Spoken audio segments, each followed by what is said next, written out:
Hey everyone, welcome to episode 12 of Complacency Kills, a Kontek podcast.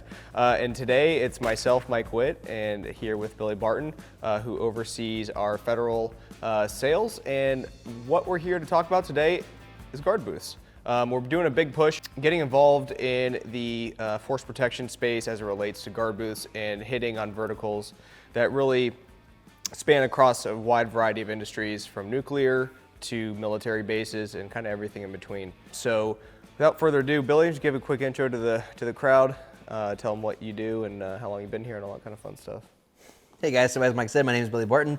I am the National Sales Manager over the federal vertical here, working with everything from DoD to federal law enforcement and government buildings with target hardening and force protection and all the kind of things that we do here at Kontek for the last couple of years. Yeah, awesome.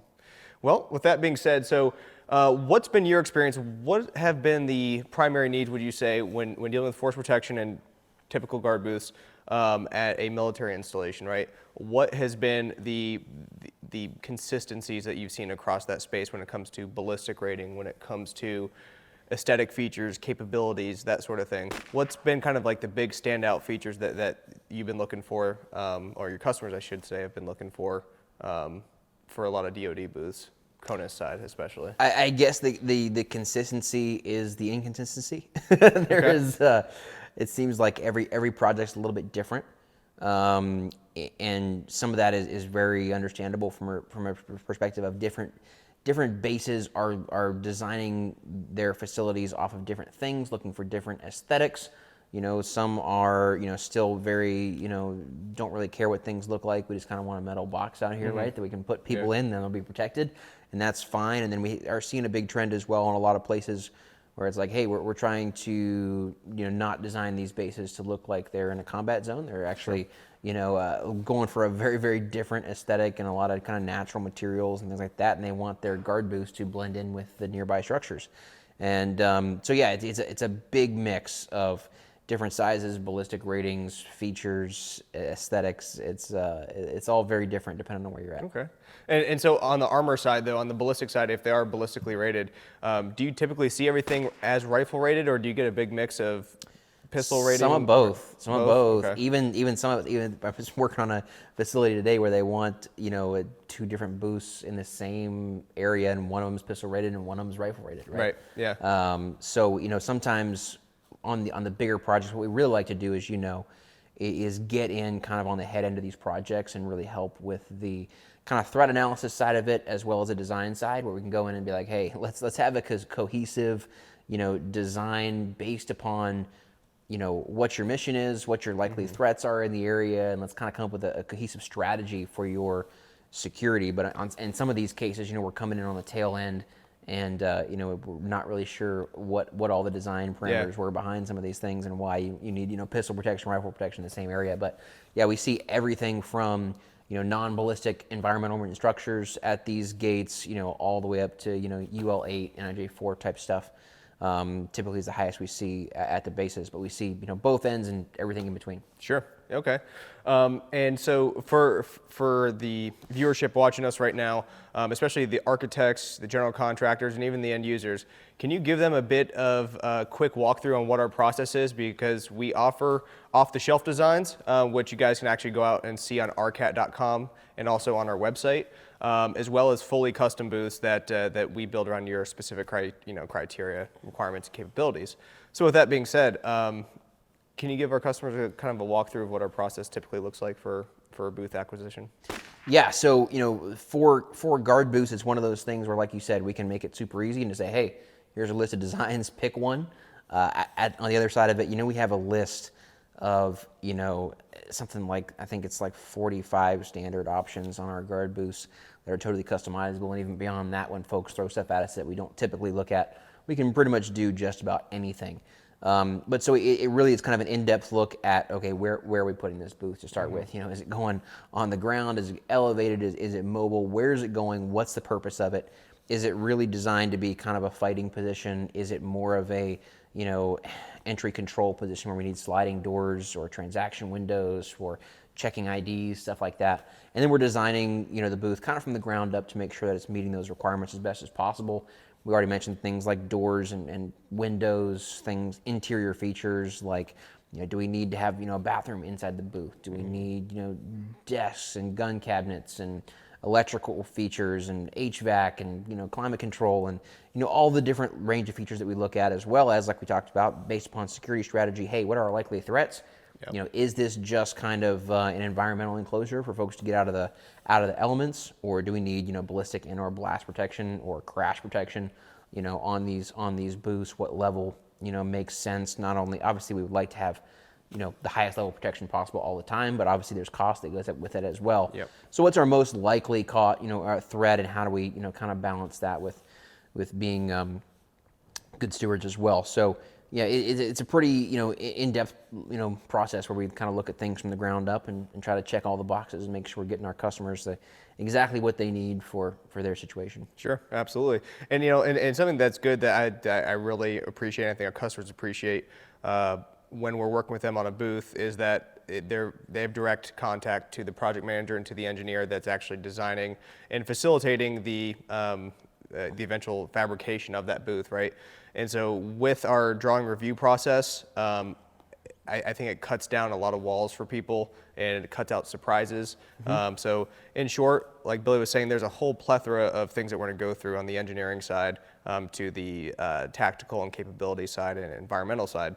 So once we've done all that, we're going to issue guys direct drawings of what your specific booth, your unique booth is going to look like, or what your off-the-shelf booth is going to look like. And it's up to you guys, the customer at that point to, hey, it's kind of free reign. If you need to make adjustments, that's your opportunity to. You can redline, make, updates to the drawings, and we have the ability to fabricate against whatever changes that you might have. And so at the end of the day, once it's signed off and we deliver the product, they're going to be, as shown on the drawings that, ultimately the customer, the end user, is approving and deciding that's exactly what they want. Yeah, so. much easier to do all that on the front end, for sure. Yeah, no doubt. Especially with the kind of materials we work with a lot of time, armored plate and that kind of stuff. Once that thing's built, it's not, it's not the total, last chance, but man, it's pretty hard to make adjustments, in the field with these kind of materials. So yeah, it's super important that, they get a really good look at everything we're planning on doing and make sure everything's exactly the way they want it before we start welding plate together and that kind of stuff. Yeah, no, absolutely. Yeah, and so, with that being said, I kind of wanted to hit on, the variance between what we see in the commercial and military side versus the nuclear side. Because the nuclear space we've been working in for, a few decades now. And, with that being said, a lot of what you see on our website and our advertising and all that is what is called in the nuclear space a BRE, or blast and ballistic rated enclosure, which in essence is a guard booth, right? But they can be ground level, they can be elevated in the air, or placed on a mobile platform, just like a guard booth. However, the intent of a BRE, like you mentioned earlier, like its intent is for fighting from, right? Mm-hmm. So typically they're deployed around the perimeters of facilities, and that is their intent, to observe, and should they get to that denial stage of an attack, they're designed to be fought from. So threats very different, whether it's DOE or power reactors. It could be anything from NIJ4 all the way up through UL10, and at particular sites, the RPG threat and things of that nature are evaluated, right? So there's a whole different scope that we have to look at for those types of installations, but pretty much all the same holds true in terms of the evaluation is like understanding, okay, what's our threat analysis, why are we doing this, why are we placing it here, and then kind of building around that. And our process, again, whether you're a nuclear customer or a military customer, the process working with the sales team and working with the engineering team is the exact same, and so it's very hands-on, and you always have good lines of open communication with the personnel. Could you say that again? Sorry, I couldn't. I was just waiting on that. That thing's been sitting there waving for like 5 minutes. Oh, no. So anyways, so that just threw me off. But anyways, definitely wanted to, bring forth the opportunity to kind of, showcase some of the differences that we see in the industry, right?